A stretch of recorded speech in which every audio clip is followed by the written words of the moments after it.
the oath of brotherhood in the Peach Garden. During the Warring States period, feudal lords fought each other, and the first emperor of Qin Shi Huang annexed the 6 states, unifying the world. After the first emperor of Qin Shi Huang died, the second emperor of Qin succeeded him. At that time, warlords divided the land, forcing the second emperor to commit suicide, and the world fell into chaos again. The hegemon king of Western Chu, Guan Yu, and the king of Han, Liu Bei, fought for supremacy. Liu Bei defeated Guan Yu. Liu Bei established the Han Dynasty, and the world was unified again. However, during the reign of Emperor Lin of Han, the power of the eunuchs expanded. 10 manipulative eunuchs surrounded Emperor Lin, collectively called the 10 regular attendants, and Emperor Lin even addressed their leader, Zhang Rong, as father. The emperor was incompetent, natural disasters plagued the land, and the eunuchs framed loyal officials, plunging the world into turmoil once again. At that time, in Zhuo County, there were 3 brothers, Zhang Jiao, Zhang Bao, and Zhang Liang. Zhang Jiao was originally a failed scholar. One day, he went to the mountains to gather herbs and encountered a Taoist who called himself Elder Southhua. The Taoist gave Zhang Jiao 3 volumes of scriptures called The Essential Arts for Peace. After studying the scriptures, Zhang Jiao gained the ability to summon wind and rain and was called the Great Peace Taoist. In the first year of the Zhongping era, a plague broke out. Zhang Jiao used talismans and water to save countless lives. He gathered 500 disciples and sent them across the land to recruit followers, amassing over 100,000 people. All of them wore yellow headscarves and were called the Yellow Turbans. The Yellow Turbans spread the slogan, "The blue sky is dead, the yellow sky shall rise. In the year of Jiazi, the world will rejoice." Unfortunately, one of Zhang Jiao's disciples, Tang Zhou, was cowardly and reported Zhang Jiao's rebellion to the authorities. Emperor Ling, upon hearing the report, sent generals Lu Zhi, Huang Fusong, and Zhu Jun to suppress the rebellion. The Yellow Turbans attacked Yuzhou, and Governor Liu Yan issued a public notice to recruit volunteer soldiers. When the notice was posted in Zhuo County, many people gathered to read it.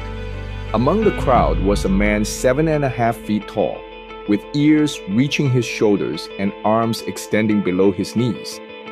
He was a descendant of Liu Sheng, the Prince of Zhongshan, and a great-grandson of Han Emperor Jing. His name was Liu Bei, nicknamed Xuandi, and he was 28 years old. It was said that a large mulberry tree once stood before Liu Bei's house, so lush that it looked like a carriage canopy. A fortune teller had once predicted, "This family will produce a nobleman." As a child, Liu Bei played under the tree with his friends and declared, "When I become emperor, I will ride in a carriage under this canopy." Having lost his father early, Liu Bei's family fell into poverty, forcing him to sell straw sandals to make a living. After reading the recruitment notice, Liu Bei sighed deeply. Suddenly, a loud voice behind him asked, "Why does a great man like you sigh instead of serving your country?" Liu Bei turned around to see a man 8 feet tall with a leopard-like head, round eyes like brass rings, and a bushy beard like a tiger's mane. His voice was like rolling thunder. Liu Bei asked for his name, and the man replied, "My name is Zhang Fei. My nickname is Yi Dei. My family has lived in Zhuo County for generations. We run a butcher shop and a tavern. I enjoy befriending heroes from all over the world, and I saw you sighing over the notice, so I was curious and came to ask why." Liu Bei introduced himself and said, "I am related to the Han imperial family, and my name is Liu Bei. Hearing of the Yellow Turbans rebellion, I wish to defeat the traitors and bring peace to the people, but I am helpless to do so. That's why I sighed." Zhang Fei offered to fund the recruitment of soldiers and join Liu Bei in his mission. Liu Bei was overjoyed, and the two went to a tavern to drink. While drinking, they saw a tall man pushing a cart stopped at the tavern. The man entered the tavern and shouted, "Bring wine quickly. I need a drink before I go joining the army." Liu Bei noticed that the man was 9 feet tall, with a 2-foot-long beard, a red face like a date, phoenix eyes, and silkworm eyebrows, exuding an air of majesty. Liu Bei invited him to join their table and asked for his name. The man replied, "My name is Guan Yu, nicknamed Yunchang.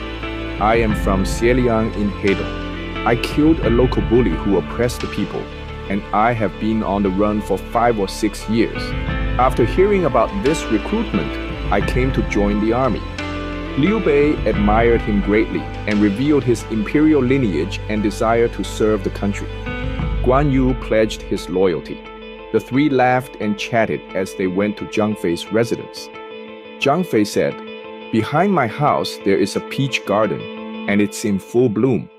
Tomorrow, let's go to the garden and worship heaven and earth. Let's swear brotherhood to accomplish great deeds together." Liu Bei and Guan Yu agreed. The next day, Zhang Fei prepared sacrificial offerings, including a black ox and a white horse, in the peach garden. The three went to the garden, burned incense, knelt, and swore an oath. Today, Liu Bei, Guan Yu, and Zhang Fei swear brotherhood in this peach garden. United in heart and effort, we vow to save the troubled and assist the weak. We pledge to repay the country above and bring peace to the people below. We ask not to be born on the same day of the same month in the same year, but to die on the same day of the same month in the same year. May heaven and earth bear witness to this pledge. If we betray this oath, let all gods and men punish us." Among the three, Liu Bei, being the eldest, became the eldest brother.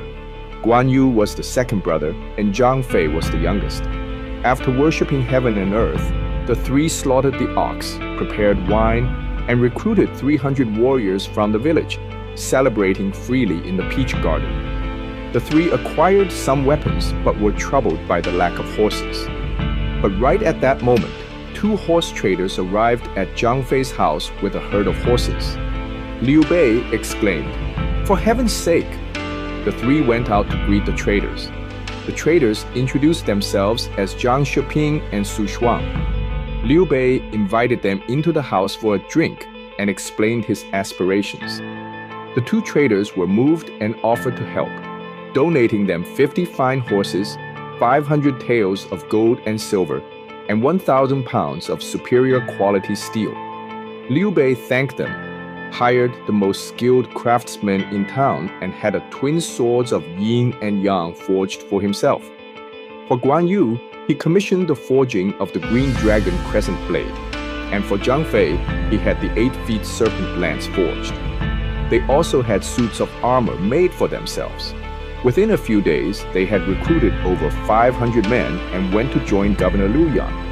Liu Bei, claiming to be a relative of the Han imperial family, was recognized as a nephew by Liu Yan. Soon, Yellow Turban General Chen Wenji led 50,000 troops to attack Zhuo County.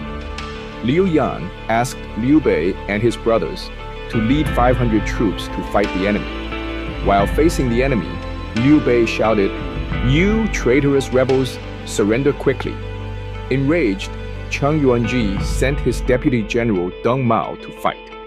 Zhang Fei thrust his serpent lance and pierced Deng Mao's heart, killing him instantly. Chen Yuanji charged at Zhang Fei, but Guan Yu swung his crescent blade, cutting him in 2 halves. Seeing their leader slain, the Yellow Turbans dropped their weapons and fled. Liu Bei pursued the fleeing soldiers, many of whom surrendered.